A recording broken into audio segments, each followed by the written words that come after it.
Colton, thank you so much for your time. I really appreciate it. Huge fan of what you do.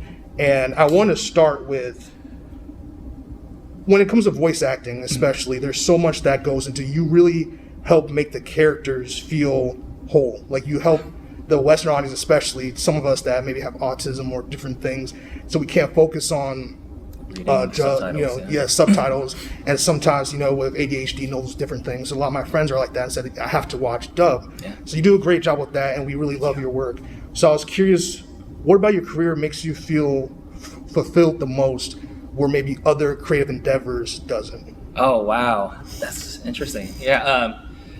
I being able to bring these characters to life, really, like giving them like an English spin, I think is super fulfilling. Like, and seeing the fans reactions, it's great. Honestly, it's super cool.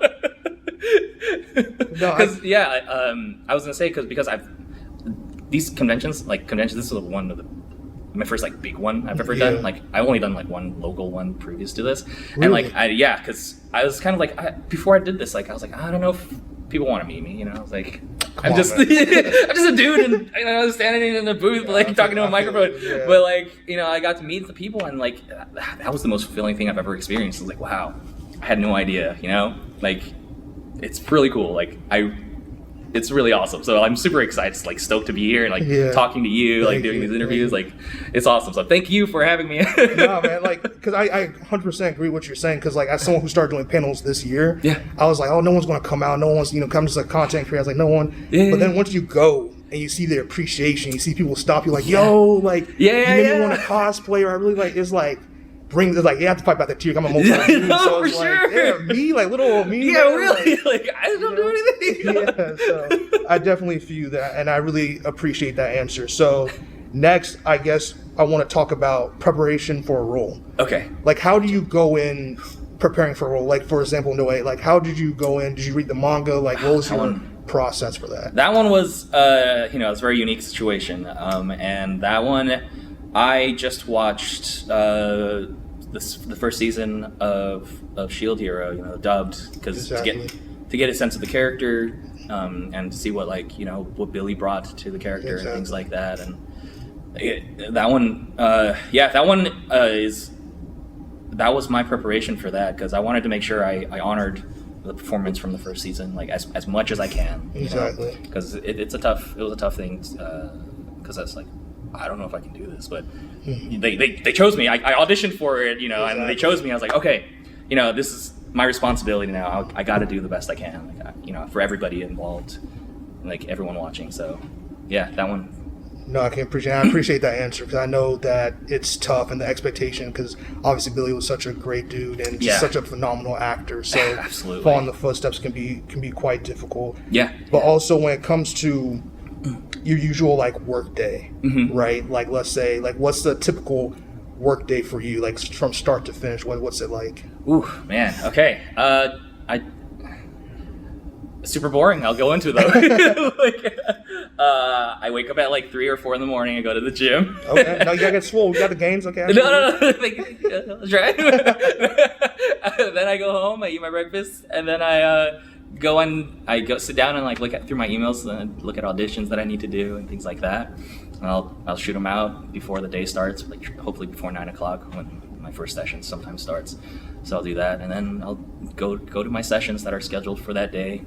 And then after that I go home and eat and try to relax, and my relaxing is just watching TV, whatever. No, I love that. Yeah, because and also sometimes practicing violin. I don't play very well, but I love. It's still extremely difficult to even do. So that's still props. It's been giving me a lot of that's actually the most de-stressing thing I've been able to do, which is so weird, because I love video games and stuff, like that, but sometimes it's a very time commitment sort of thing. Oh, for sure. You're story wise, you don't want to stop. You get lost in it. Exactly. So I'm all right, I picked the violin again after a decade. I was I'm gonna go into a creative endeavor, kind of just for myself, and just for fun, and it's been great. Yeah. No, I think that's a wonderful thing. You need to decompress, because regardless, it's a super busy schedule. You wake up really early and you have to go do these different things. And again, voice acting is such hard on your vocal cords and just It can be, depending, yeah. And you know, reading lines and just going through that. So I was curious about the audition process. Oh, yeah. Because as an actor, like, I know you go in a room kind of like what we're in right now,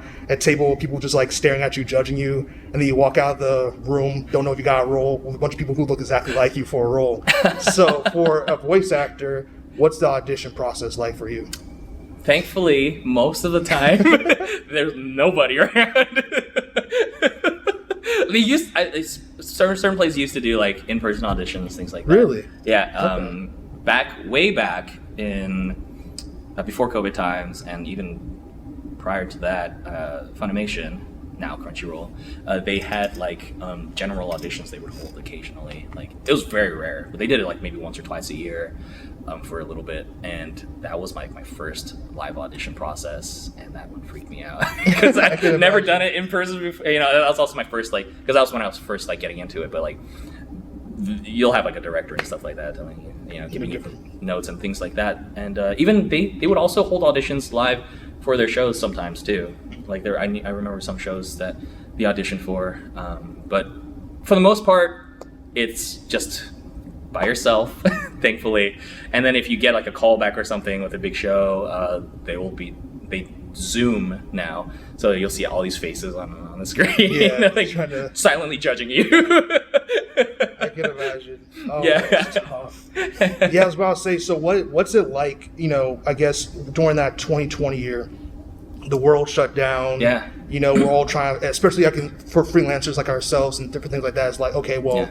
We have to literally work to eat. Technically, we're like unemployed until we get the next job. Yeah, know? Exactly. So can you walk me through like what that was like acting during that time? I mean, I know it was for sure 2020, but also I feel like 2021 was still impacted. People were just getting the vaccines and figuring out in person or still Zoom. Like, walk me towards that.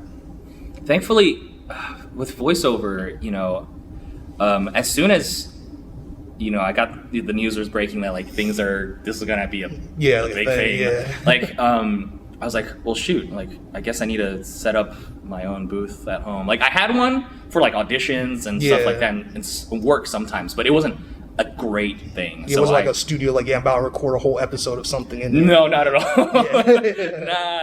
Not in my really tiny closet and things like that. So like, I as soon as there's news of like things being like closed and like, people aren't probably not gonna go to work anymore for a bit. It was like, I was like, all right, I gotta upgrade my stuff. So I like sat down. I was like, I need to buy new microphones, buy new like this, buy new computer, like all this stuff to like get ready.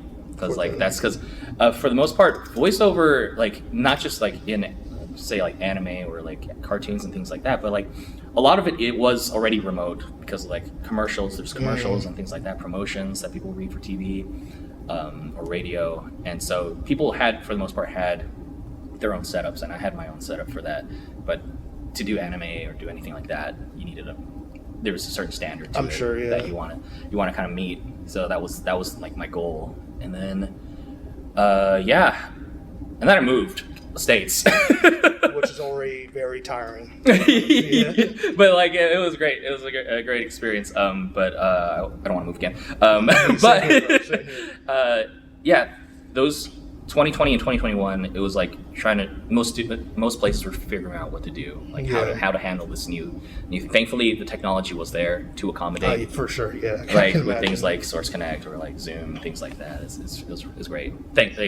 Unfortunately, we had to go through those things, but it also opened a lot of doors for different people and possibilities. Like a lot of places started casting people outside of the local pool. Oh, that's nice. That's great. Yeah. No, I definitely feel like that was a trying thing because it took me back to, I guess, like, I remember when Simudub was like first came out, like back when I was in college, and I know that was like so tough. I couldn't even imagine being a performer, and then someone's like, "Hey, we just got this today. You got to record this whole thing. It comes out tomorrow or like comes out next week. Go!" Like, like especially if it's like a dramatic role, that's something that requires a lot. Or like if you're doing like Goku, I couldn't imagine doing like Goku lines and screaming like, "Yeah, you have 2 days. You have a day to do it." I can't imagine how they do those. So But I want to dive into the case study of Vanitas a little bit, and because I know excited. my friend was like, you have to ask me these questions, and I was like, I got your back. But I'm super curious because Noe has a cat, and so the people need to know: are you a cat person, a dog person? Like, what's the Well, not to be biased, but I'm a cat person. I have that 2 for you, cats though. of my own. Okay. Yeah, I love dogs, but they require a lot of energy and Yeah, time you do. that I unfortunately don't have. Like, I would feel bad, like, just leaving my dog. Same thing with me. And even I already feel bad about my cats. I don't play with them enough, but thankfully they're like they're pretty chill and stuff like that, and they're pretty quiet for the most part as well. So I'm a cat person. No, hey, we're on the same boat there, so I love that for you. Yeah. But also, Noe and Vanitas have such a unique dynamic, and you and Zeno do a phenomenal job at what you do because Zeno obviously is a huge Zeno, talent. I'm so lucky to be playing with Zeno. Like, it's so great. Yeah, because sometimes when you obviously your skill set is amazing too, and Zeno's is amazing. But when you have someone of that caliber with you, it makes it fun and makes it interesting. It helps you raise the levels that maybe you didn't know you had in you, and Absolutely. evolve your game. Yeah. So, are there any scenes or moments in the series so far for you that stand out as like some of your favorites? Oh man, I really like when there are flashbacks to the past, and like with Louis and Dom with Noe that are really loved seeing and like recording, because it was such it's like fleshing out the character, saying like what makes them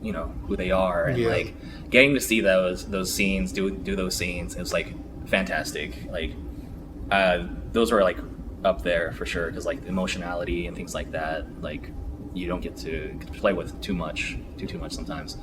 With Vanitas, anytime there's a scene where they're running away, and Noe just constantly uses Vanitas as a weapon. Essentially, he's like just throwing him. And I always love those scenes because I love their dynamic. It truly is like, it's great. And playing with Zeno and like hearing his performances as well, it's just like so fun to experience. And since we're running out of time, I just wanted to do these rapid fire Halloween questions real quick. So, first Halloween costume. I think it was Batman. Batman. Favorite candy. Twix. If you go to a haunted house with one anime character you voice, who would it be? Auntie. Good night. Thank you, man. I appreciate your time, and I appreciate all the effort for this interview. I appreciate it.